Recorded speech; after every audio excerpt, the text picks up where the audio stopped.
started off with my brother he was worried whether he has enough charge to get back home. Why can't I charge my car right there when you can look at them through the window of your house? If they have an unused charger at their homes, they can just list it, they can put some margin on top of the electricity rate and make it available. The charger is already physically there and they can just make money from it. Today, we are diving into a revolutionary model for electric vehicle, that is EV charging, focusing on how community-powered platforms are solving the biggest infrastructure challenge of our time. We as a community can solve the problems together. Let Road2EV community come together towards solving the EV charging anxiety problem, and together we'll have a greener tomorrow.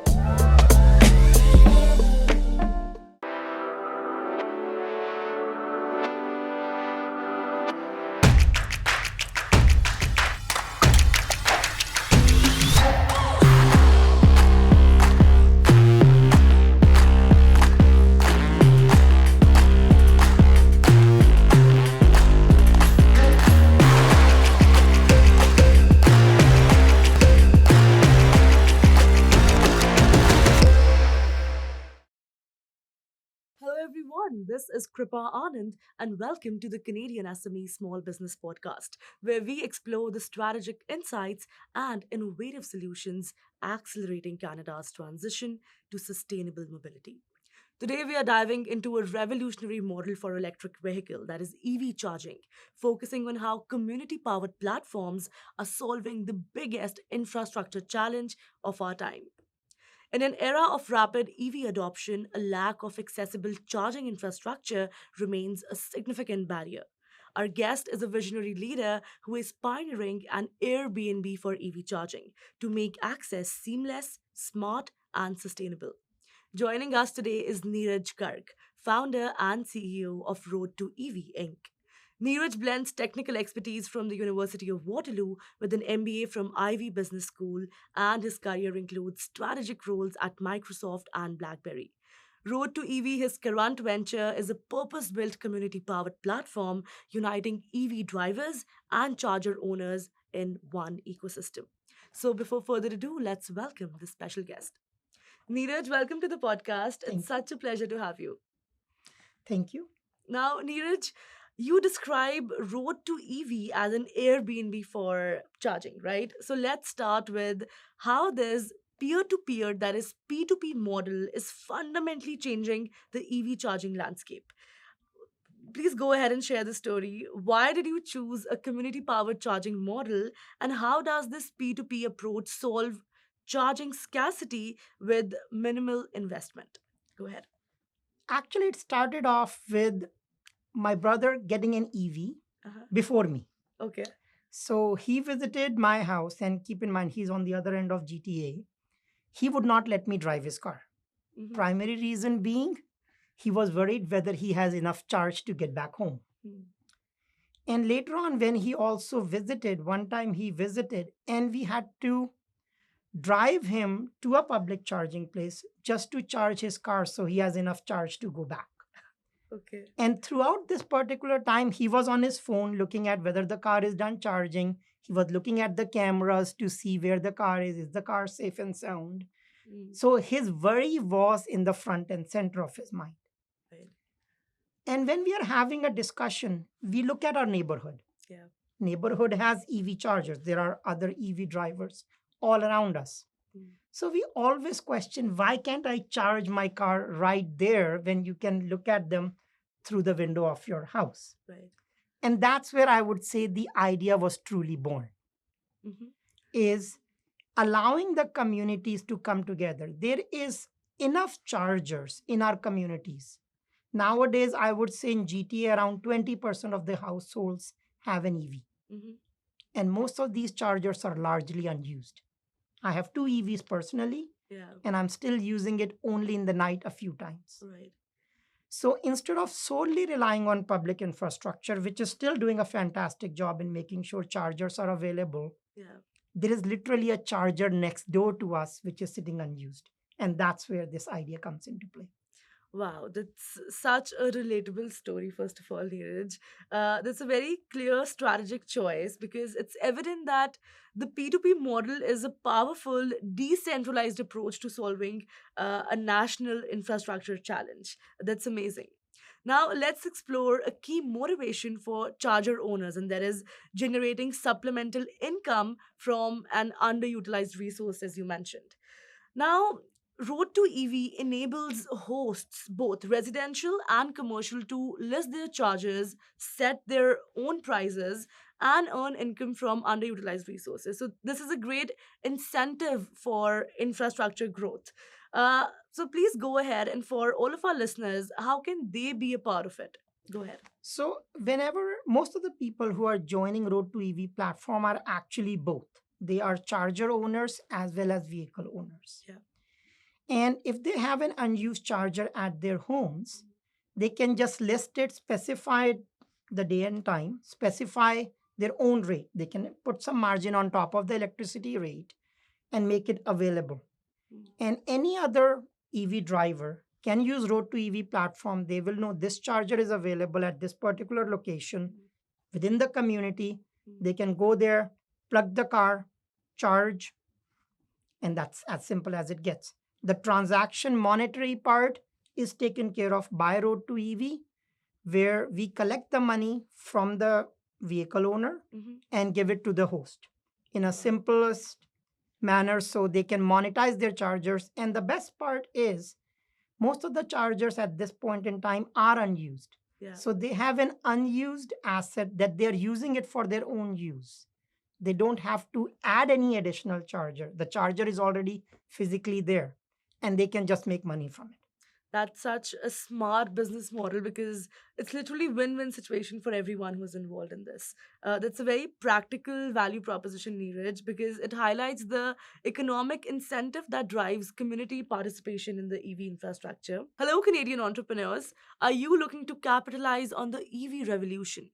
Learn from Neeraj Garg, founder and CEO of Road to EV, about the Airbnb for EV charging model, how to earn supplemental income from your charger, and the critical importance of building trust and reliability in a community powered network. Now, let's continue our conversation with Neeraj. Now, let's discuss the critical factors for ensuring trust and reliability because these are two very important factors that make or break the deal for anyone. A primary challenge with any P2P model as opposed to a traditional model is ensuring trust and reliability between the charger hosts and the drivers. So, how exactly does Road to EV ensure trust and reliability between this and, bridge this gap? So everybody who signs up using Road to EV platform, before they can start charging, we need to have their vehicles registered on the platform. So we have idea on their license plate, who is signing up. We have their login information, we have their phone number, Mhm. right? At the same time, to protect the host, sometimes homeowners do not want anybody to be coming into their driveway at 1 a.m. in the morning because they're worried about it. Right. So they can set up their own timings. So they can set up the timings from say 9 a.m. to 9 p.m. Or they can even break it down in the platform for 9 a.m. to 5 p.m., then 8 p.m. to 11 p.m. Mhm. They can set up the same timings for the weekends, different timings for every day of the week, multiple time slots. So whatever is comfortable for them. Mhm. At the end of the day, the whole goal is for community to come together, but with their own comfort and charge. And as soon as the charger becomes offline, that is, the person doesn't want the charger to be available, the platform itself shows that there is a charger, but it's not available. Mhm. So for drivers who are planning their trips, Mhm. can now look at the charger. Okay, I want to go there. I will be there approximately at this time. Yeah. And I can see by clicking on the charger that this charger will be available. Yes, it's not available right now, but on Saturday morning at 9 a.m., it is available. It's not available while I'm looking at 11 p.m. in the night, maybe. Right. So the platform solves all that particular part. And of course, if anybody is charging their vehicles, then the platform also shows that a charger isn't being used right now. Wow, that's amazing. That's such a crucial insight, Neeraj, because not a lot of people are thinking about this or doing this, and every electric vehicle owner is going to love this. So this is a game changer for all of them. That's amazing. All right, it's time for a quick break right here, but don't go anywhere. We'll be back shortly to dive into what makes Road to EV truly unique and the valuable lessons Neeraj has learned from his clean tech startup journey. Stay tuned. Hey, you think you know UPS? Yeah, that's us. Everybody knows that. You know what you didn't know? This. Okay, try to keep up. Ocean, us. Ground, rail, air, so us. Guess who? Us. Customs cleared, borders cleared, done. Us. Still with me? Wait for it. Boom. Us. Intelligent, automated, fulfillment. Us. Yep. Healthcare too. Digital your thing? Yeah. Well, book it, ship it, track it. You feeling me yet? Yep. That's all us. That's all UPS.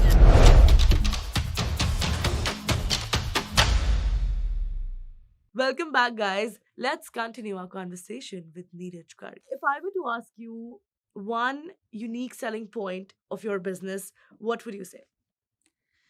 I would say it is charging should not be human time consuming.